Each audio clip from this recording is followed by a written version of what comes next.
খুব ভালো লাগছে এখন, যেটা আমরা আশা করিনি যে সে রেসপন্স করবে তো দূরে থাক, বেঁচে যে ফিরে আসবে এনআইসিইউ থেকে এটাও আমরা কল্পনা করিনি আরও 1 ঘন্টা আগেও। কিছুক্ষণ আগে আমাদের একজন কলিগ অভি, ও চলচ্চিত্র একজন নায়ক, ও গিয়েছিল, যাওয়ার পর ওর হাত নাকি তানিন একটু ধরেছে। তো সেটা শোনার পরে আমরা কিছুটা আশাবাদী।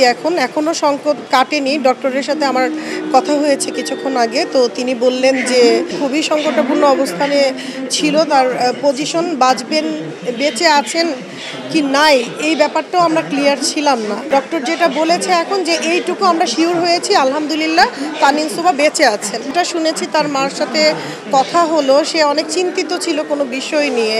তো আমি বলতে পারি না সেটা পারিবারিক দ্বন্দ্ব বা কি কনফ্লিক্টে ছিল সে, যেটা ওর মাও ক্লিয়ার বলতে পারেনি আমার কাছে। এখন কিভাবে হলো জানি না।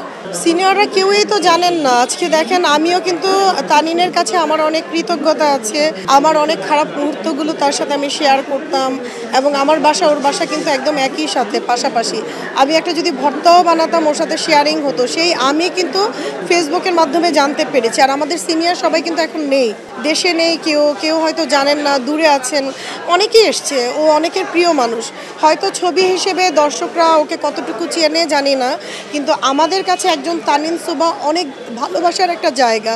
এই যে আমরা যারা এসছি সত্যি তাকে মন থেকে ভালোবাসি, পরিবারের সদস্য মনে করি, এবং আমাদের বিপদ হলে কিন্তু ও এভাবেই এগিয়ে আসতো। দেশবাসী যারা দেখেছেন তানিন সুবার জন্য দোয়া করবেন, সে যেন সুস্থ হয়ে আবার প্রাণবন্তভাবে আমাদের মাঝে ফিরে আসতো।